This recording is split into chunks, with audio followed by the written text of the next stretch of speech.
kulanka wadajirka ah ee labada aqal ee baarlamaanka federaalka Soomaaliya oo ay ka soo qayb galeen xildhibaano ka wada tirsan labada aqal ee baarlamaanka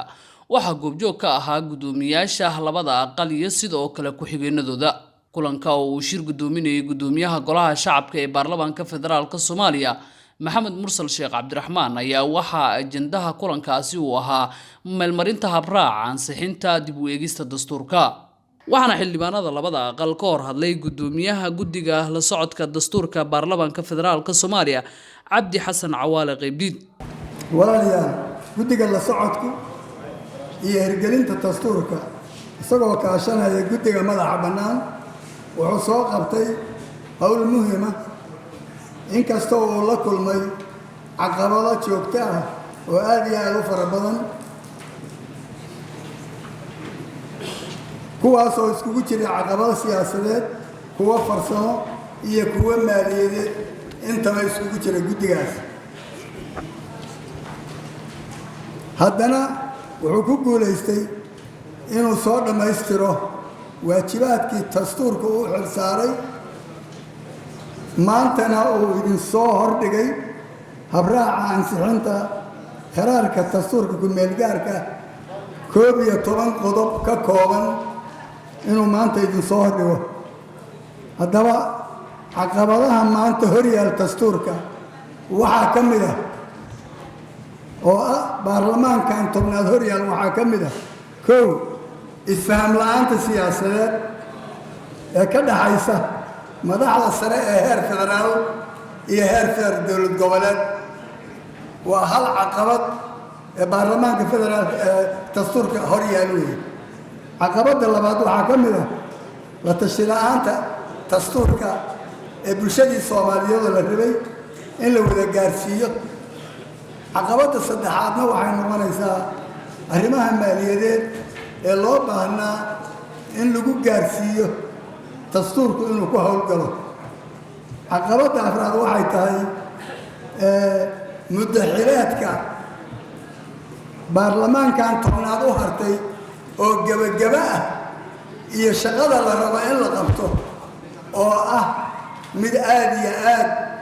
aan isdaboolayn ah caqabadda shanaad waxay ahayd mid la daaweeyo laga soo gudbay oo daawadeedii la helo ahayd khilaafkii labada aqal golaha shacabka iyo aqalka sare oo ayada daawadeedii la helo ilaahayna soo dhaafiyey oo aan rabno inaan madaxda guddoonka labada gole iyo labada goleba inaan idhaahdo mudane guddoomiyaal hambalyaha in raba inaan idhaahdo